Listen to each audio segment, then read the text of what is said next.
I've always loved hygiene. I've loved and appreciated hygiene since I was a child. But I just had that knack for hygiene related things. I always insisted that things should be done a certain way. Trueblue is a divinely created organization. What we are particular about is health. So our business is crafted around health. The essence is to ensure that we help people keep or maintain healthy lives through the services that we provide, which are in pest control and in cleaning, primarily cleaning, but pest control is another major thing that we do.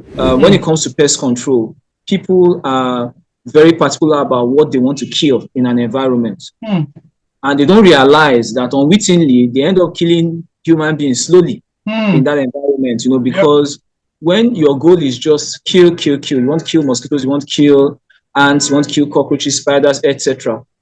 In making your application, sometimes you overdo it. Sometimes you use the wrong equipment, sometimes you use the wrong dosages, and it has implications on the lives of the people who are using those facilities. So we're very particular about that as well. So the essence first for us is the health of the individual. So we look for the most health-friendly means of attending to the particular pests that the customers are faced with. This is what I have drawn. I hope you can see it. Wow. So beautiful, this is beautiful. Yeah, I don't know if you remember when you had started Trueblue. I remember completely. I was meant to give you some kind of cartoon representation of your company. So these are the pest busters. So that's a pest buster. Who you gonna call? Obviously, it's Trueblue, and those are germs that are fleeing the scene. And this machine, I don't know what it is called yet, but it's a very large buster of something.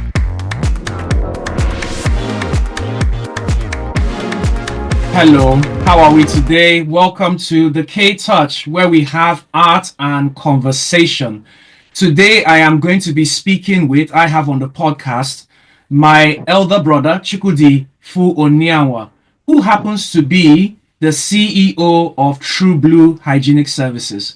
It's so good to have him on this podcast. The last time I had him here, we were talking about everything from soups and stew to a dog having a pet. But now Chukwudi is here on a different capacity. Welcome, Chukwudi. It's nice to see you. Thank you very much. Okay, I appreciate it. Thanks for having me. I must say, just a small correction. It's Trueblue Cleaning Services, but so hygiene is what we are about anyway. So yes. Good. Thank you very much for that. Trueblue Cleaning Services, and I must say at this point that you are looking quite fly. Whenever we meet, you are looking better than I am. Thank you very much. I don't know if I'm looking better than you are, but thank you very much for the compliment. I appreciate it. So, Chukwudi, I'm going to crack right on. Please, can you introduce yourself a bit for us, for those who don't know you like I do? Who is Chukwudifu Onianwa? Okay. Chukwudifu Onianwa is a young man who loves solving problems. That's what I see myself as. I'm somebody who likes to get to the roots and the bottom of things. I like to simplify things. I think I have a peculiar gift in being able to look at things at the most simplistic level and then make them easier for most people to understand or appreciate. That's who I am. Okay. A problem solver. That's a very, very precise one. And well, I'm not going to argue with you there. You've helped me solve problems in the past. Okay, that's good. Before I dive further in, I forgot to mention the K-Touch is art and conversation, which means that as I'm having this conversation with the CEO of Trueblue, I am going to be making art, and I assume he's going to be making some art as well, but no pressure on that whatsoever. And at the end of the conversation, we will reveal our art. So, Chukwudi, you've told me a bit about yourself, but now you are a CEO of a cleaning service, Trueblue company. Yeah, Trueblue Cleaning Services. Yes, but I know also that you have your academic background is in engineering. So yes, can you please reconcile the two? How did your interest in hygienic services begin? Let's look at your academic background and fast forward till now. Okay, well, it's an interesting one. It's, I would say, humanly speaking, was an accident, but divinely, God knows best. Hmm. Because I've always loved hygiene. I've loved and appreciated hygiene since I was a child. Hmm. And I remember way back when we were kids, you may not be able to recall this, but there were moments when in the house, if someone was to take a napkin Yep. that was in the kitchen and bring it to the parlor to clean something, I would be vehement about the fact that they couldn't do that. I would insist that anything in the kitchen should belong in the kitchen.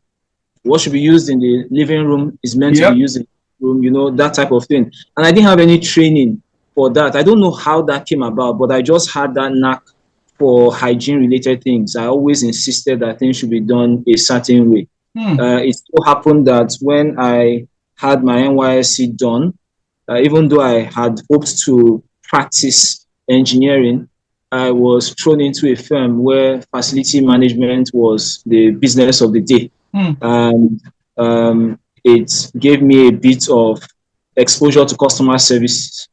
And when it was time for me to set out on my own to start my business, that was an area I went into. So, humanly speaking, I'll say it was an accident, but Hmm. God's provision, it is what it is. Engineering is what I studied, is what I had, one of the things I have a passion for and about. And it's really not the end for engineering for me, because I'm actually going to pursue businesses in engineering Hmm. in the near future, God willing. Hmm. But no knowledge is wasted for Yeah. me. Everything comes together, and helps with the future. Interesting you say that, because I know that some of your services involve the cleaning of places where even such specialties are carried out. So engineering services, you could even clean and carry out hygienic services there as well. And I know Yeah. your background makes you more aware of how to handle or comport yourself around such areas, and I think that's quite useful. But you say I don't remember. I actually remember. I remember how annoying you used to be and still are with regards to those things. I mean, you Yeah. mentioned the napkin issue. Please, audience, notice I'm not smiling, because really when I recount some of these things I see them as annoying. You are talking about the napkin issue. That was very, very irritating. But one that I know you kept doing, and I still do this till today. So your advice, so I don't listen to it, even though it is true. I still pick my nose. And I know Nice. back then, your Good advice in for terms you. of picking nose was one of it was two annoying things. There was, oh, okay, when you, my brother calls me okay, okay, but he will say, oh, okay, when you clean your nose with or pick your nose with your hands, go and wash it. Or the most annoying one you would say, because back then we used to carry handkerchiefs wherever we go. You would say, wipe it on the handkerchief, and it used to irritate me, because Chukwudi will find the smallest thing to talk about, and he'll be right. I guess that's what really annoyed me further about it. So I'm just reflecting on the fact you say I don't remember. I do remember quite a few things. Let's just keep it between us and not expose it to the audience. It's all good. It's all good. Okay, so Trueblue, you've begun this cleaning service, this cleaning company. What is it? Please introduce us to the company as a whole. Okay. Trueblue, I would say, is forgive me if I sound too spiritual, Hmm. but it is a divinely created business, even down to its name, because I didn't have that name. I just kept hearing that name, Hmm. like a ISFA. At the point when I was looking for a name, a few friends will be able to testify to that. Hmm. Specifically, two ladies, Anuli Anyadike, if she ever gets to see this, and then or Hazlike Ni Sekwem. Okay. So there were actually two ladies who I reached out to at the point when I needed a name, and I asked them to help me out with something. All I did was tell them I need a name that has blue in it. I don't know what other thing there should be, but that blue should be there. And I asked them to help me to come up with names, and they were trying and thinking about it. But I kept hearing Trueblue, kept hearing Trueblue. I never knew Trueblue was actually a word. I never knew that. It wasn't until when the name had become too persistent in my ears, and it sounded a little good, but it just didn't make any sense since I didn't know it had a meaning. Hmm. I then went and looked it up in the dictionary online and found that Trueblue means steadfast. Wow. It means trustworthy. It means dependable. It means loyal. It means reliable. Really? Yes, that's what it means. It's actually a word. So I was blown away because it turns out that I wanted a business that people could associate with those adjectives. But I didn't know that there was a word that could capture all of that, at once. And I kept hearing that word in my head until I yielded and looked to find out what exactly it meant. So for me, it is that big a deal. So Trueblue is a divinely created organization by virtue of that and so many other things. Okay. What we are particular about is health. So our business is crafted around health. The essence is to ensure that we help people keep or maintain healthy lives through the services that we provide, which are in pest control and in cleaning, primarily cleaning, but pest control is another major thing that we do. So as opposed to a situation whereby, which is what typically happens, people focus on aesthetics. How do things look, the appearance of things? You want things to look neat, tidy, etc. We focus on hygiene. So aesthetics is something very important for us. We want places, to look good, shine, be beautiful, be presentable. But we focus on what I would like to say is the microscopic level, so to speak, in ensuring that the place is actually hygienically sound. And in doing that, we end up having a place that is aesthetically pleasing. Okay. So that's what Trueblue is. The pest control side is the same thing for us, because when it comes to pest control, people are very particular about what they want to kill in an environment. And they don't realize that unwittingly, they end up killing human beings slowly in that environment, because when your goal is just kill, you want to kill mosquitoes, you want to kill ants, you want to kill cockroaches, spiders, etc. In making your application, sometimes you overdo it. Sometimes you use the wrong equipment, sometimes you use the wrong dosages, and it has implications on the lives of the people who are using those facilities. So we're very particular about that as well. So the essence first for us is the health of the individual. So we look for the most health-friendly means of attending to the particular pests that the customers are faced with. If you don't mind me elaborating a bit. Okay. If you say to me that you want me to come in and, like you say, fumigate your house, it's wrong terminology, actually. But if you say that you want me to come in and fumigate your house, when we are right from the customer service person you speak to, the first thing we want to know is what pest is giving you difficulty. I like that. Because the idea is to solve the problem that exists and not solve the problems that you assume exist. Because when you overdo something because of things that are not in a particular place, you ultimately hurt the environment and then the individuals who are over there. So you don't need to do something very drastic to say that you want to do something that will get rid of every single possible pest that there is. There's no such thing. But you have measured treatments that can help with certain pests. But there are treatments you do to keep snakes at bay from a house, for instance. And that's useful when somebody lives in a place that maybe you have overgrown vegetation in the surroundings, etc., everywhere. You don't need that in a place where there are no snakes in the vicinity. You don't need to be applying treatments that will take care of or get rid of alligators and crocodiles when you are living in an area where they are not, native. I mean, so that's what it's meant to be. But most people just go and apply everything full scale, like they are going to war, and then they hurt the residents of that place, people who use the facilities, and then the environment as well. But because these things are in minute levels, relatively minute levels, they don't know, but things are being built up in their systems that may ultimately lead to ill health for them. Wow. Chikuri, that's a lot to unpack, and I'm saying this because I'm one who has a microbiology background. So when you're saying these things, it's actually ringing a lot of sense in my head. You talk about not just cleaning the area, because a place could look clean, but it doesn't mean that it's bacteria or fungal free. And then you're even talking about, oh, you want to eliminate X, Y, and Z. Do you want to sterilize the entire place, or do you want to only get rid of certain problems that you have? And by sterilizing or removing contaminants, what is it that you are doing that might actually cause a problem to others as well? So these are really, really interesting points you've raised. So thanks a lot from that, because it just means that your services, by my understanding, are more information based and just not emotionally driven in terms of what you are carrying out. So you don't want Yes. the customer to say, "Oh, okay, the rats have disappeared." Okay, but what else has disappeared as a result of the Mm-hmm. treatments you've carried Yeah, out? So that's thanks a right. lot for that. I also wanted You're to welcome. reflect Can I on. can I can I interest you in something? Can I Oh, mention please. something that may be of Yeah. interest to you?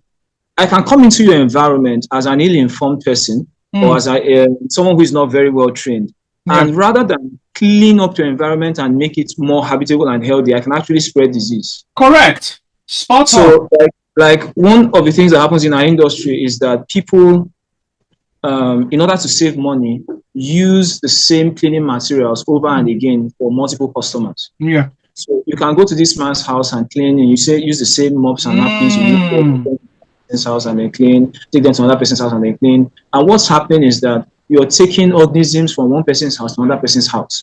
And people don't understand it because they say, oh, I washed it, I used Dettol, I mm, used the septics, etc. But the question is, how well did you do it? Are you yeah. well informed as to the types of mixtures you could do to actually get rid of microbes from there? Yeah. Then when Yeah. you wash these things the way we claim to wash them, do you actually get them sun dried Mm, or fully dried by some means, or you just have them damp, moved into storage, and then when it's time for another clean, you just come pick them up and then go again? Because what happens is that you're breeding microorganisms on the surfaces of those cleaning items, yeah. which you're taking to someone's house and going to spread there unwittingly.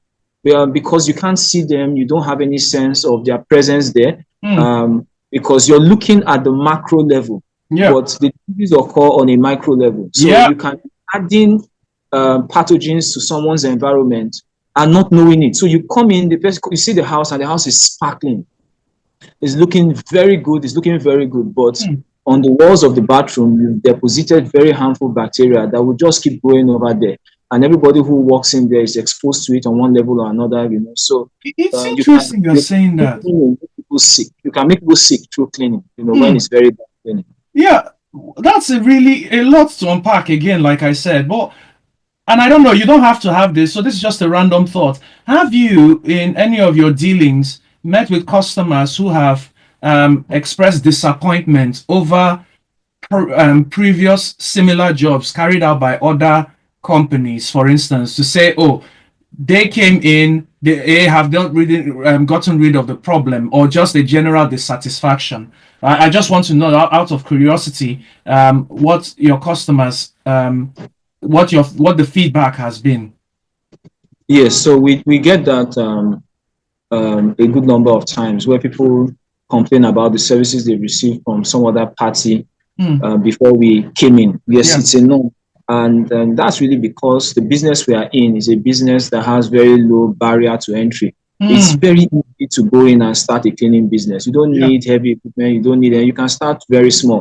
Mm. So the implication of that is that you have a lot of inexperienced people who come in, because cleaning is something that everybody does in one level or Level another. or the other. True. Yeah, True. so you can just be very um, uninformed, but because you clean your room, you clean your compound, you can Mm. assume that you are sufficiently um, Prepared for the skilled, task. and prepared exactly for the task. But when you go ahead and work for customers, you may not meet up with their expectations in terms of Mm, the outcomes. mm, And so we have those situations where customers come to us and say that somebody had done these windows before, but look at how they are. Does mm, this look like a window that was very well cleaned? mm. And then they call on us to do that. And it typically happens around windows. Interesting. Wow. But yeah, so that does happen. Wow. Okay.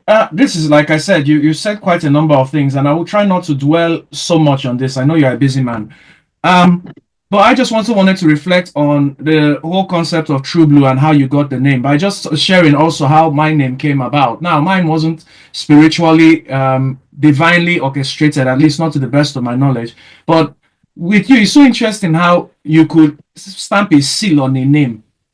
My business has gone through so many changes over time, and one of the changes has been name wise. It just keeps flipping and flipping. I thank God I finally arrived at a name that sticks, and even when I finally arrived at that name, I know what the struggle was. You can ask my wife, she will tell you okay, Chiku will come up with a name today, then switch it tomorrow.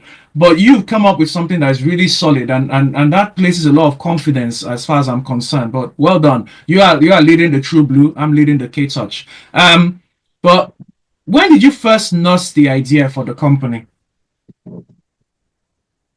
For that company, for Trueblue Cleaning Services, I would say that was in so the very year that I actually started, which was 2015, will be 10 years this year. We've been doing this for about 10 years. It was that very year that I started the business, that I envisioned the company. But I had dreams and ideas for business before then, stretching back even 11 years earlier. But for this particular business, Trueblue Cleaning Services, it was the very year it was established that I had that, just early in that year. Okay. Wow. All right. And it's grown, you would say, since then? It has grown. It has grown to the point that I can't recognize us. I like that. And I'm truly very grateful to God for that, for the privilege and the honor of being the person to hold this dream. Wow. Right.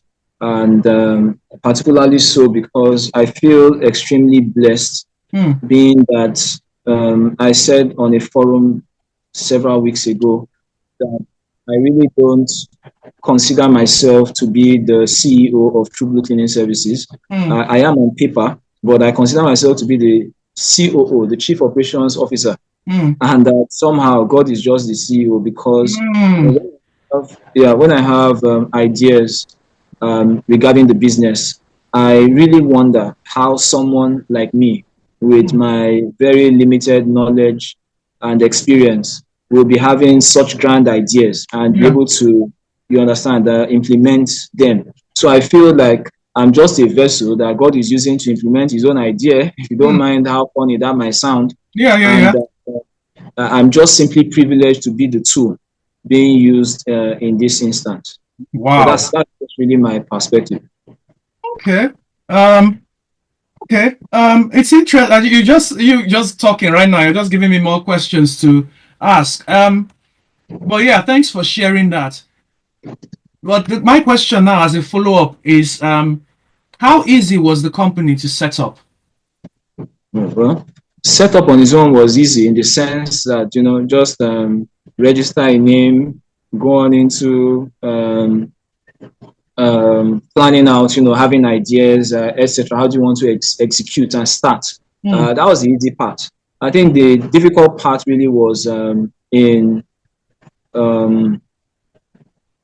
implementing, so to speak, because you're running against a culture that doesn't appreciate what you're trying to do.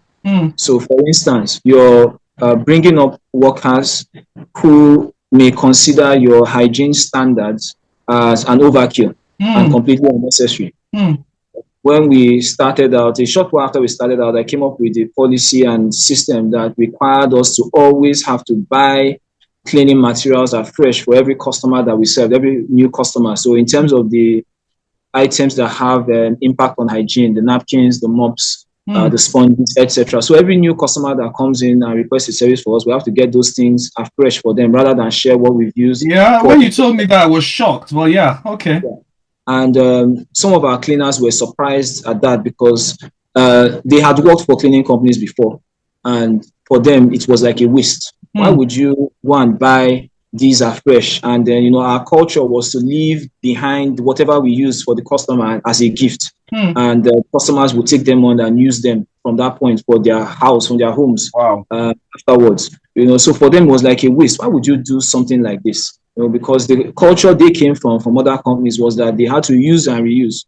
I remember when one cleaner said to me, Oga, they try you. If say that our company before, we go. So in his words, I'm sure he was trying to speak about mold or something. He said, but what he used was Spirogyra.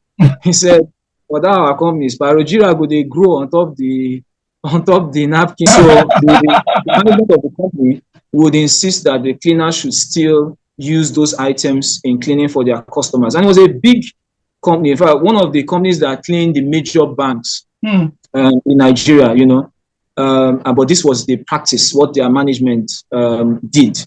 Hmm. So the cleaners were shocked and they felt it was wasteful. So when you come in and you're coming against systems like that, people may feel that you have too much money to spend. Yep. And that's why, you are doing all of this because, hey, what is it? Is it not cleaning again? Is it more than cleaning? Why are you coming in with all these unnecessary standards that nobody has asked for? Yeah. So that's what I think was the more difficult part, going against the culture and the norms in the industry, Wow. But we did what we did, and here we are. Wow. Started from the bottom and now we're here. Okay. Do you have a background in hygienic services? So I know you do cleaning, but what about hygienic services? I'm more interested in how the kind of training you've had to undergo to be where you are at the moment. Because someone who is leading a company such as yours should be able to speak with authority. So what kind of knowledge base do you have to run what you're doing? Okay, all right. Not much. Okay. Other than a knack, not much other than a knack and great conviction, about what should be done and how it should be done. We are all individually skilled and gifted in our own peculiar ways. Some of us are able to see things that not every other person, sees. Yep. See them differently and imagine better things than what is on the ground. Yep. So for me, what it is just that childhood knack for hygiene that followed me decades into my life, as I am now in my 40s, where I've been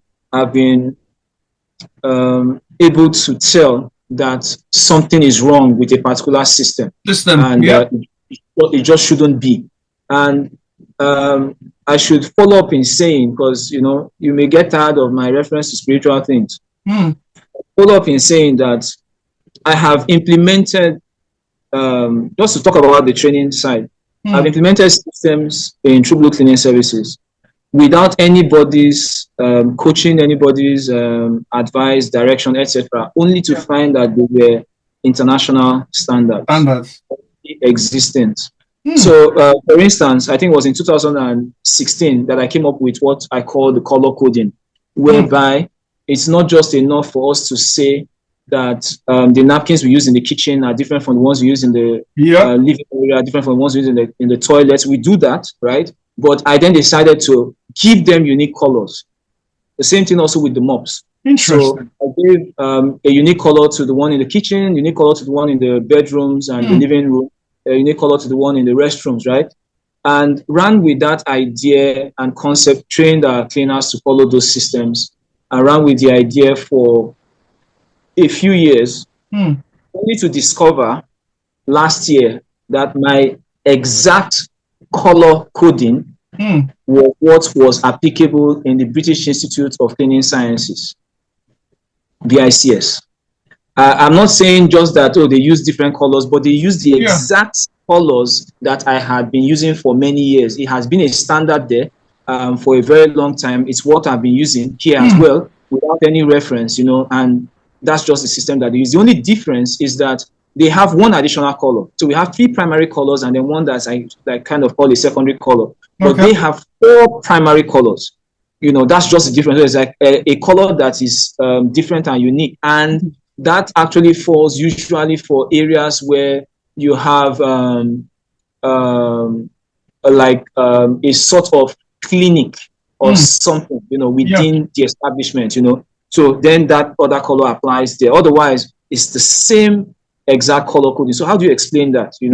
That I had an idea back in 2016 and then implemented that idea.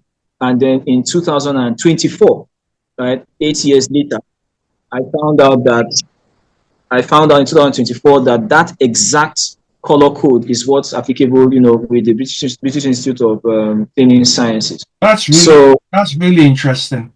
Yeah. So, that just furthers what I said earlier about me feeling that I'm just the chief operating officer, even if I'm the CEO on paper, Yeah. while God is the actual CEO who is, so to speak, directing our affairs. But it's really interesting as well because I know you've asked me questions from time to time on certain steps that you want to take regarding certain activities, and I think that's actually a very good one as well because I have a science background, but one thing I've been taught growing up as a scientist is when we don't have the information ourselves, at least we know where to go to get the information, and just getting you encountering you or interacting with you on those days when you're like, oh, what do you think about this in terms of this microorganism and all of that? To me, that actually builds confidence in what you're doing because you also source information from people who should know about the things that you're about to do. So that's really amazing. Yeah. So Yeah. when I have a thought or feeling that I should be able to solve a particular problem, or take us to the next level in terms of where we are as per operations, I would usually reach out to someone who is an expert in that particular area. And you being a virologist, I'm always particular to know, okay, so is there a treatment that can get rid of so and so type of thing, if you want to get rid of mold, etc. And I do my own research too as well. So apart from doing my research, asking questions, even using artificial intelligence as well, I then also reach out to people who are credible professionals in what they do and ask them for what they think about certain problems that I want to solve. I said, I'm a problem solver. Cool stuff, Chukwudi. Okay, let me just move forward. We're going on quite well.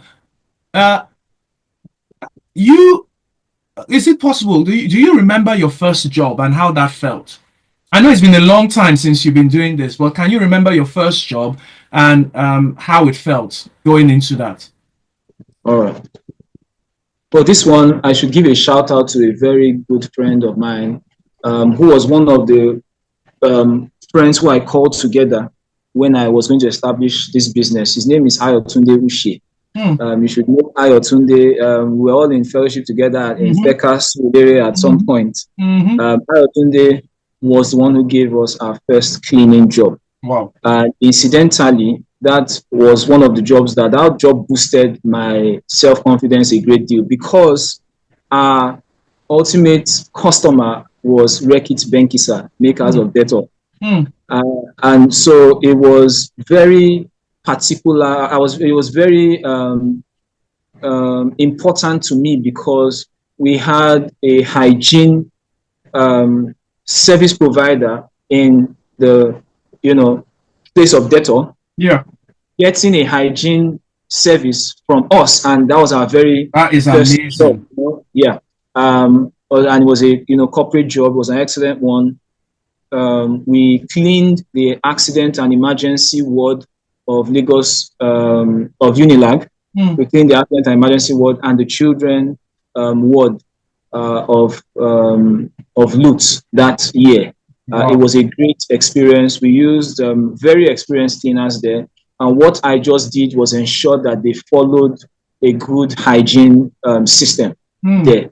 So shout out to Ayotunde Uche. Wow. I hope he gets to somehow. Wow. I hope he does. I hope he does. So that's most people will not remember a job that has been in existence this long and remember the first job. So nice one for you. So I know you've talked about other services. I just wanted you to re-emphasize what you feel your key advantage is over other companies that render similar services. Yeah, so for us, I think the key advantage is we just want to solve, your problem. If we find out all my problem, if we find out your problems that pertain to what we do anyway. If we find out that you have other problems beyond the one you've come to us for, we can identify those problems and let you know, so that if you are interested in working on them at once, you could do that. But it just keeps you informed.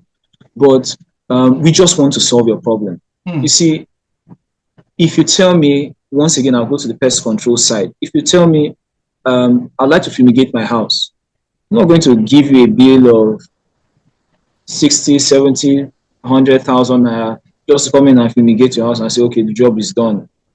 Give me my money. I want to know, what is it that has happened in your house that has caused you to call for this service?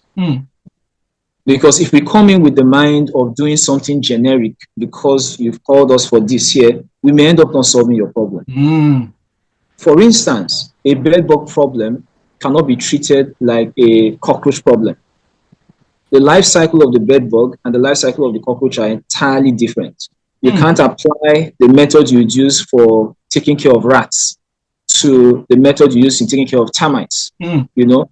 And even when it comes to termites, you have to be able to understand what species of termite you're dealing with. Are you dealing with the dry wood termites? Are you dealing with damp wood termites? Are you dealing with subterranean termites?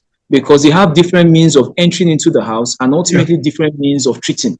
So we just want to solve your problem. We don't want to come in there, make an assumption about what you need, and leave your environment only to find out that we did not solve the problem because we never asked what the problem is. So I think that's where we are different from the majority. And then on the cleaning side, of course, it still applies for the pest control side. On the cleaning side, health, your health, your health, your health. So we are more careful about ensuring that we don't go outside of what the standards we have set for ourselves are, so that we can keep you healthy after we have worked for you. Some people move into a new house after cleaning and they won't realize it, but they may start falling ill. The illness could just be as a result of the unhygienic cleaning that happened, even though everywhere looks sparkling. You know, so you've come here, you smelled this here, you smelled this here, you use the napkin that you use in cleaning the toilets to go into the kitchen and you cleaned in it because you said you washed the napkin, you know, and so on. Those things should not be heard of. You know, that's cross-contamination inadvertently. So we don't do that. So even if you're not in the premises, in the environment when the cleaning is taking place, we owe it to ourselves and to you to follow through on those standards that we've set in the first. So that's where I think we're different. Wow. From the law. You know, it's interesting you mentioned, I just love how you mentioned fumigation. You actually reminded me that even with regards to that, I consulted with you on a project I had going on years ago. It was I was writing a book during COVID, and Ajoria. I consulted with you with regards to a particular chapter I was writing. Please, this is me advertising my book. Go and get Ajoria. But I did consult with an actual cleaning company on whether or not my the chapter that I wrote was good enough with regards to an action that required cleaning services to come in. So that was just a brief reminder. And yeah, that was a long time ago. And yeah, we're going to come to COVID because I know you have a few things to say about that experience and that time in the company's life cycle and how that navigating that period was. But tell me about a bit more about you still setting up this company. Can you go into details about certain things you had to learn, certain skills you had to adopt in order to effectively manage the company? Okay. So I hope you won't mind me when I do shout outs because please every time keep shouting out, yes. And if I remember, I'll tag the people in the video if I know them, if I have access to them. Excellent. You know, so we already did a couple of them, right? So I have to give a shout out to one Mrs. Dieprie Oshibodu, who had told me at the time when she heard I was setting up my own business. She called me one day back then, same year, 2015, and said to me, Chukwudi, don't depend on your workers. You have to learn the processes yourself. You have to literally pick up the mop and learn how to mop. You have to be able to pick up the broom and learn how to sweep. And of course, not as if I didn't know how to do that or anything of the sort, but she was speaking from the very professional point of view. So there is the side of you cleaning on a day-to-day basis as an everyday person, and there's the side of the professional cleaner because there's a method to it. So it's not just the arts in quotes, but the science to the actual cleaning, the methodology to how to hold them up, and so on. So she said that to me, At first, I thought it was unnecessary. What she was saying was really unnecessary, but I did give it some thought, and I yielded to her advice, and went on to learn a few things myself. And to be honest, that piece of advice saved me a great deal, because as a business owner today, it doesn't matter who you are, who works for me. You can't do shakara for me. You really cannot, because that I don't do the day-to-day work is not because I can't, but because I shouldn't.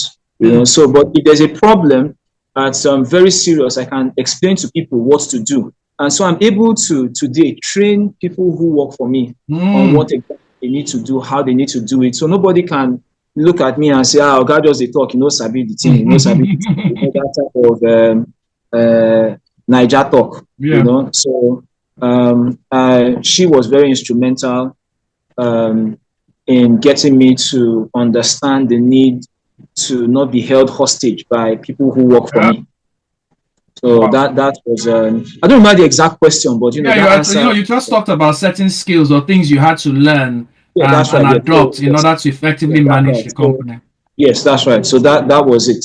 You know, so in terms of physical skills, yes, I had to do that. What about administration? And you know, things such as costing, budgeting, allocation of resources. Are there any specific things you've had to learn in that area, or is it something you are already relatively good at?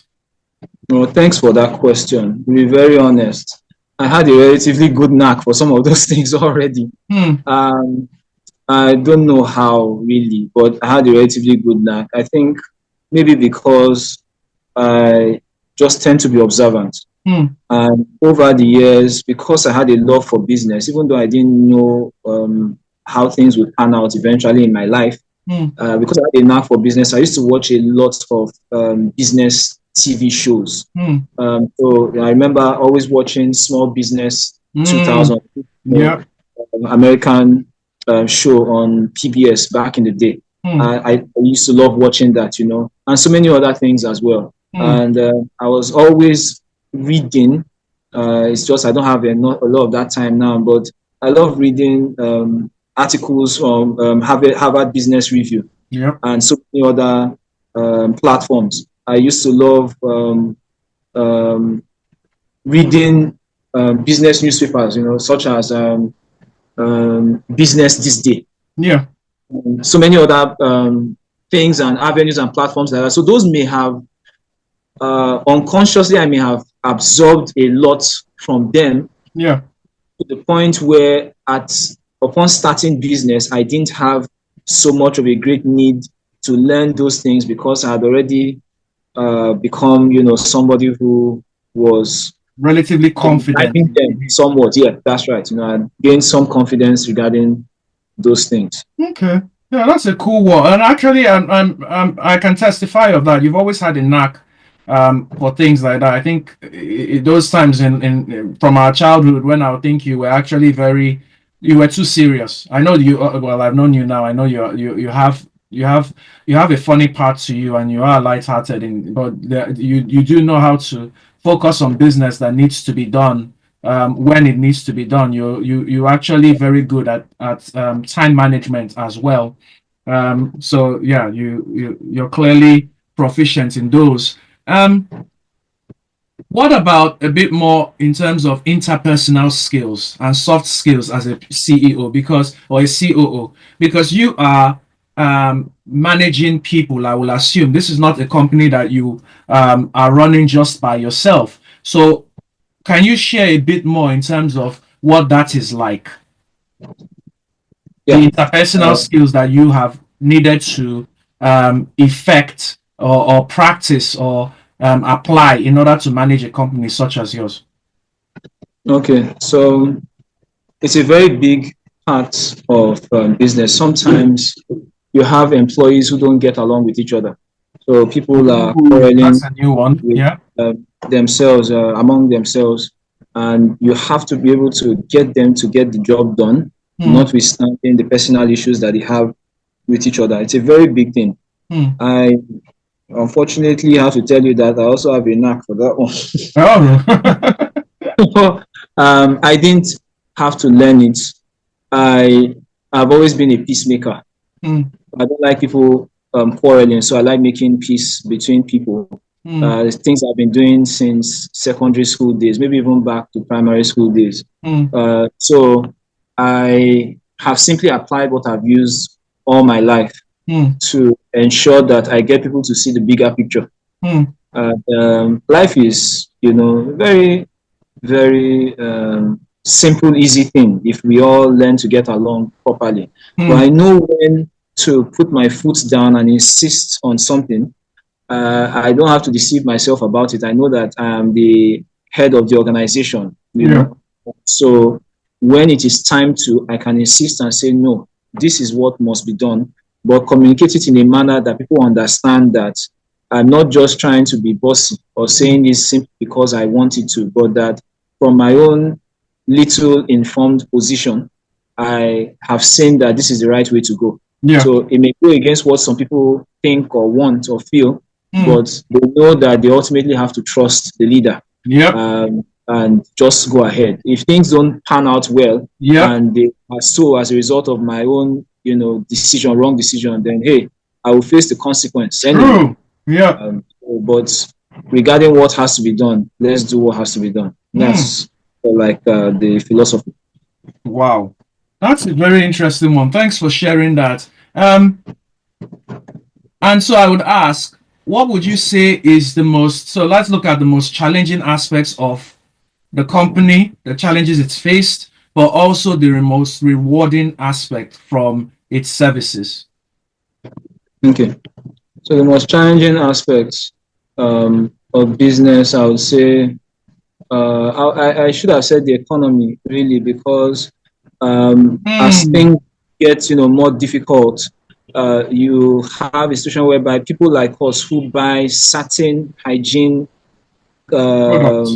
impacting products for every customer who we get, you have a high turnover of those things, and so when you have to buy them and buy them and buy them, it's taking up Mm. costs which you're ultimately one way or another passing on to the customer, Yep. and not everybody can keep absorbing those costs there, so Yep. that can be challenging. But even beyond that, I think is still the issue of culture, Mm. because while people can be trained, you have to reinforce Mm. training, reinforce Yep. training, reinforce training, because when you relax training and you don't come, and I guess that's why you hear people talk about training and retraining, not just training but retraining. Yep. So when you relax after a while, people may go back into their old ways, Yep. and you don't do that. You want a situation whereby people understand this is our culture and you have to embrace it, and Mm. so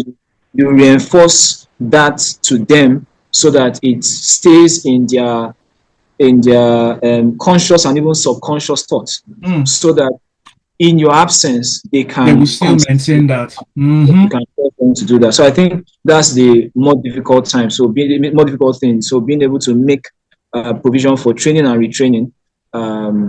Then rewarding. What's the most rewarding side? Yep. I think I was going to say probably the financial part is the most rewarding side, but Isn't I it? think the most rewarding side is actually being able to provide jobs for workers, Mm.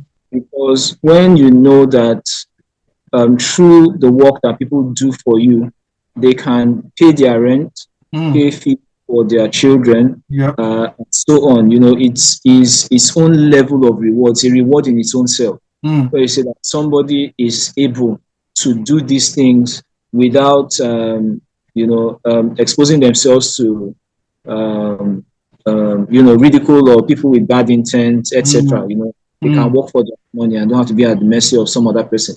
I Mm. think that's the most rewarding. Mm. And then, alongside that, you can then bring in that thought about those customers who understand, discerning customers, I need to qualify that, who understand the value of what we bring and are quick to praise us as soon as they realize what we do that's different from every other person. Mm. That is also a very rewarding feeling. Wow. Wow, that's really good because in one answer you've it's as though you've rehearsed this. In one answer, you've included your company, you've included the employers, you've included those your clients as well. Spoken like a true manager. Okay, let's move a bit. We're slowly coming to the end of this conversation, which has been very very unique and very rewarding. But let me ask you this on a lighter note. What is your favorite pest? Do you My have a favorite. favorite pest or the most interesting pest? Um, Yeah, yeah. yeah, yeah. So I would have said bed bugs, but thinking about it again, termites. Okay. That would be termites. Yes, termites, and I would say the subterranean termites in particular, Okay. because of their peculiarity. So, what happens with them, and how you know subterranean termites is you see something that looks like mud on a wall stretching upwards. Yeah. Thin tube going upwards Yeah. along the Yeah. I wall. know what you're talking about. When you see that, what you're seeing is a mud tube, and Oh, is subterranean that what termites it's are called? Okay. called mud tubes. They are meant for transportation, and they provide shelter Interesting. to the termites. Yeah, they provide shelter to the termites as they traverse, and move all around the building, taking them to the source of food where they Mm. want to feed them. Whether it's the timber in the roof, etc. So subterranean termites, because they can be very difficult to get rid of. People have it all wrong. So when you call a pest control person, they come in and they come with their thermal fogger, ULV fogger, or compression sprayer, and they're just blasting all over the house. And they've done nothing. Why? Because somewhere underground is a lady called the queen of the termites. Yeah. And on a daily basis, the number of eggs she lays, right, the number of termites that come forth are more than the ones you will kill, right, when you're doing all those applications inside. And so you are ultimately wasting your time and money with everything you are doing, because until the queen is dead, your problems will not go away. So being able to attend to it, solve that problem of killing the queen that you probably will never see in the net that is several feet under the foundation. That sounds really terrible, Chibi. That sounds really terrible. Yeah. So they are probably my favorite pests because of their social insects, and they are very difficult to get rid of and very expensive to get rid of. So you can spend upwards of 500,000 naira to get rid of subterranean termites. Wow. Yeah, if it's some other type, maybe like dry wood, damp wood termites, it can cost you less. But the subterranean type, no, because of the peculiar type of system, because you must dig or drill into the ground beneath so as to inject the termiticide, that's what's ultimately going to kill them, into the sub layer for it to ultimately take care of the problem. It's very interesting. I love termite problems. Well, I just wanted to also follow up on I love solving termite problems. I don't like termite problems. I love solving termite problems. Yeah, sorry, I caught you. You'd be in the wrong business if you were causing the problems yourself. Okay, Right. so, but I think am I wrong to also assume that part of your services will also be to follow up? You've carried out a pest control problem. I suggest, I assume that part of your services would also be to inform the client on activities that they could do to discourage the situation from reoccurring. So, in a way, sometimes it could just be you're moving into a new house, and so maybe the house was laid fallow for so long, and that it caused the problem to happen in the first place. But now you've carried out your control, pest control or whatever, and I assume that you would then encourage the customer or what would be necessary for them to carry it out to maintain that state. Yes, it's a very big part of it. And so we then go through what you call exclusion principles or systems to say, how do you keep this from happening? We may notice in the course of assessing a house that mosquito nets are torn. Yeah. We may notice that gutters are not cleaned.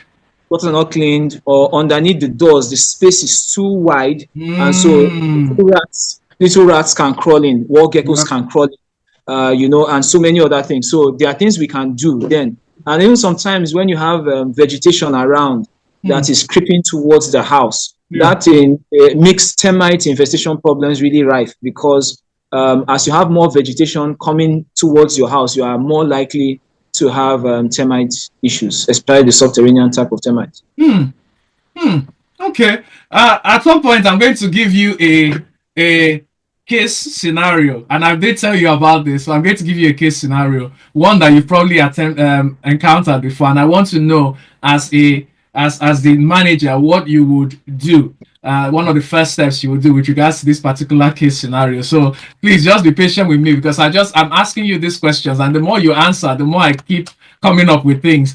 Okay, so now, how about your company surviving challenges such as the weather? I want to know how you navigate some of these things, because I've noticed with some of the pictures, and I'll share, you've done outside cleaning. It's usual to clean the internal environment, but some houses require you going outside, cleaning windows and all of that. How has that been affected by things such as the weather, biological effects such as even birds and animals and all of that? And how do you consider navigating that situation? Yeah, well, certain conditions make cleaning very difficult. When it's very sunny outside, for instance, and you're working to clean a very heavily cement-filled floor, say like typical vitrified floor tiles outdoors. You can't walk a good deal with it under the sun, because the tiles themselves will be reflecting a lot of that heat onto you, and then there's a lot of discomfort. People who are walking there will be sweating, and so it's very, very difficult to walk properly under those conditions. So what we'll typically do is leave that bit until the evening. I like that. Go in very early in the morning before the sun comes out, and then attend to that part. Then now move in when the sun comes out into the inner areas there. And when the rain falls, it's something similar. In fact, rainfall also even affects pest control, not just cleaning, because sometimes you endanger the environment when you've done pest control, say like on a lawn. And the idea behind what you've done is maybe you've introduced what we call systemic pesticides that are meant to go into the soil to kill certain pests that will go onto the flowering plants. The idea is for the roots and stem of the plants to take up those pesticides, right? But for them not to harm the plant. But when a pest comes and sucks from the plant, they then kill the pest. Right? So the sap and other parts of that plant will then hold the pesticide, and any pest that comes to suck from it will then die. So that's what you intend. But if it's raining and you've made the application, if you're not careful, you risk a runoff where the pesticides will now go into the drainage or go into some other water system, etc. And cause problems. Exactly. Defeats the purpose, because then you don't have what is there for the roots to absorb. The problem for the environment, because you are polluting the water sources, over there. Tadpoles and otters will die, and so many other things if you're not careful. So what happens in those situations is that you can use a different type of application. Like there are some granules that you can apply instead of liquid pesticides, which when the rain comes will not wash away, but will instead have them remain trapped in the sand, and then they will be breaking down and going into the soil as the rain is falling. So the rain then helps it instead of causing a dispersal into the... It's interesting you're saying this, because you're reminding me of some of my biology and chemistry background, where you have what we term effective concentration. So unless in this particular focal point there's an effective concentration, you can't expect microorganisms to be controlled, because it's not just about applying chemicals and applying products. It's about what concentration of the product is there to carry out the necessary disinfection that you are interested in. So thanks for that very super answer.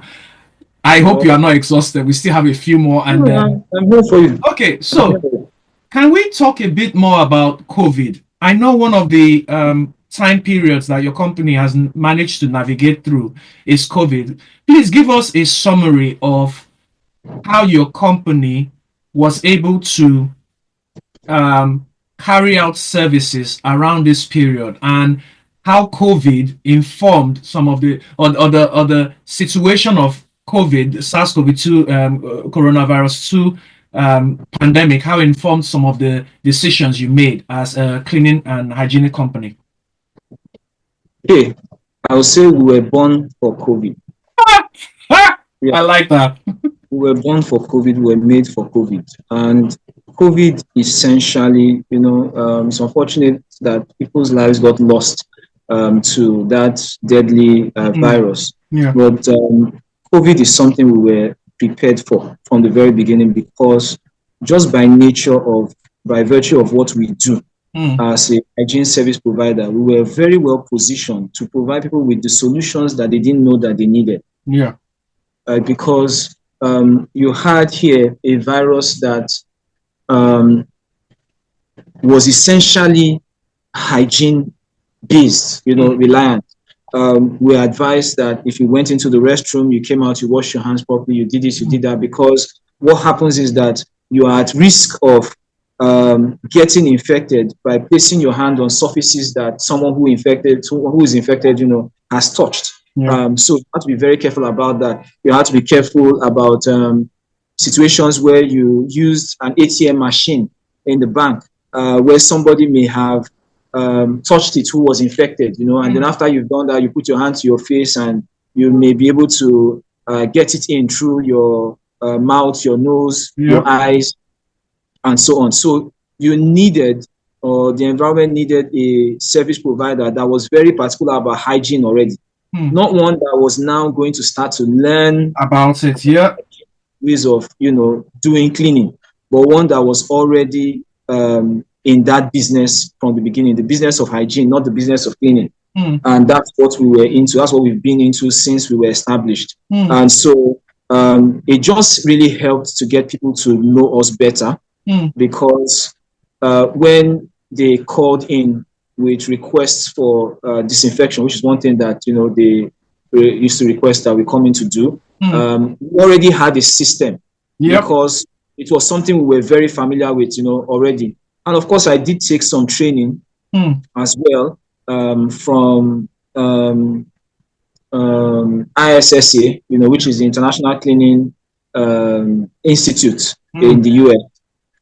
I did take some training through ISSA on online. Then got to understand SARS-CoV-2 all the more. Understand how, even just by simply cleaning, you've deactivated a great part, of the virus, taking it off the surfaces even before you go ahead and do disinfection, So it was a very, very fulfilling time, in the sense of the ability to solve that problem for many people. And we did have quite a number of organizations that called us in then. It was on occasion of that we served DUA Group, which is a big, conglomerate in Nigeria. We worked for Daimler Chrysler, that's the Mercedes company in Nigeria. We worked for them at that time, and a number of other huge firms, big firms as well. And it was a rewarding experience, not just in terms of the financial output, but in terms of the knowledge that we were well positioned to actually help. Wow. And not just learning. Wow, that's really useful. Thanks for sharing that. It was a trying time for everybody, but it's good to know that your company was prepared around that time to handle what was required, which is really, really good. So I'm going to move a bit further in now and just ask about a particular scenario. So I'm a customer, and one thing that has bugged me a number of times in certain areas where I have lived is crickets. They don't allow me sleep. It's night, and that's when they decide to start making that annoying noise, crickety noise. I think it's chirping that it's being referred to as. And so I come to Trueblue service. I said, look, I don't know why it is doing this, particularly in my room. I think it is coming from over there, but it's not over there. I've searched that area, it's not over there. Trueblue services, help me. All right. So this is where there's a bit of a challenge in that sometimes you have an animal that is a pest, to the homeowner, but is necessary in the larger environment, because of the importance of that particular animal. And so you're torn between killing something that is disturbing somebody and helping the environment that requires that particular animal or insect that is a pest at that point in time. It's just like bees can be a pest to some people, but we know that bees are helpful. It's true bees we have honey. It's true bees that we have pollination of, so many plants out there. The same thing with also so many other species of insects out there that fly and help with pollination. And some of them, even ants, help with agriculture. They help to loosen up the soil because as they dig through the soil, they break, they erect it, and then they help with irrigation also, so that it's easier for water to flow through.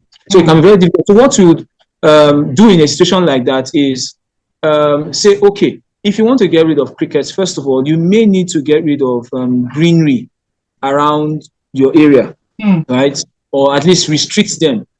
So you don't have a lot of plants, in your immediate vicinity, but you may have a bit of a distance away. Then there are treatments that we can apply inside if crickets have already gotten inside, with the aim of getting rid of those ones, but not harming the ones that are in the larger environment. So because we have to still be responsible in how we apply, because if we go on and just kill, then we may end up in a situation whereby we start looking for those in various parts of the world. They are trying to repopulate certain animals, in places because they are on the verge of extinction. So sometimes you find out later that something that you've contributed towards destroying a vast population of is actually needed for something in the environment, and then you now start looking for how to breed them again, so you introduce them into that environment. So we can get rid of the problem on the inside and then help with advice on how to prevent them from coming in again, or to reduce the risk of them coming in, and then hopefully allow them be in the greater environment so that they can also flourish and do God's work there.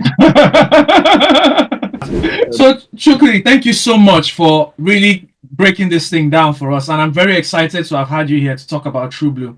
We've come to the end of today's conversation now, and as we normally do, I'd like you to show us what you've been making right now, if you've made anything at all. Okay, I have. I will let you see my drawing in a minute. It's unfortunate that I couldn't finish it up. I tried my best, but I couldn't finish it up. Let me just put a name to it.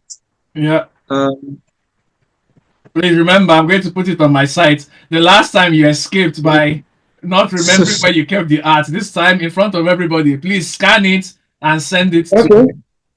All right, no problem. So I'm going to show you my art. This artwork is a lady. It's not finished, unfortunately, and it's not as good as I would like it to be. But hey, so it's a lady who came into my life some years ago, and who has been a blessing to me. She's the one who I drew. She looks more beautiful than this, but hey, all good. You could show us who she is. Reverse the camera so that you can see. Oh, Chukwudi! Oh my goodness! Oh my goodness! That is Oyi. Oh my! Yes, that's Oyin Consola Onianwa. Oh my goodness! But it's not as beautiful as I would like it to be. She's far more beautiful than this. Chukwudi! I wasn't relaxed during the drawing, but hey, no need for excessive excuses. That is what it is. You call her Chocomilo? Yeah, that's my Chocomilo. I haven't had Chocomilo in a long while. Chukwudi, that looks fantastic. Wow. Thank you. Wow, thank you for that. Now I'm going to show you mine quickly, and then we come to the end of this, sadly. Now, I've not been able to finish mine as well, but it is what it is. This is what I have drawn. I hope you can see it. Wow. So beautiful. This is Yeah, I don't know if you remember when you had started Trueblue initially. I remember completely. I I was don't meant even to give you some kind of cartoon representation of your company. So these are the pest busters. So that's a pest buster. Who you gonna call? Obviously, it's Trueblue, and those are germs that are fleeing the scene. And this machine, I don't know what it is called yet, but it's a very well, large buster of something. yeah, it's probably a fogger. Yeah, it may be a thermal fogger, it may be a cold fogger, but it's a fogger, so it produces smoke. Wow. Um, yeah, it fogs an environment and then kills the pests as the smoke circulates. Wow. Nice. Okay. So that is Well my done. gift to you. So Chukudi, honestly speaking, I think your Nice. company is a great one. It's an amazing one. You've inspired me on a lot of fronts. And I just wanted to say thank you. People, please contact Chukudi if you've got Pleasure is all mine. anything whatsoever, information you need on pest management, the services for Trueblue. I'm going to leave links to his Facebook page for that. Chukudi, thank you so much. Thank you. And I Thank you can't for wait having to me. have a conversation with you again in future. Thank you. I appreciate it. It was All good right. coming. Take care now. Bye bye.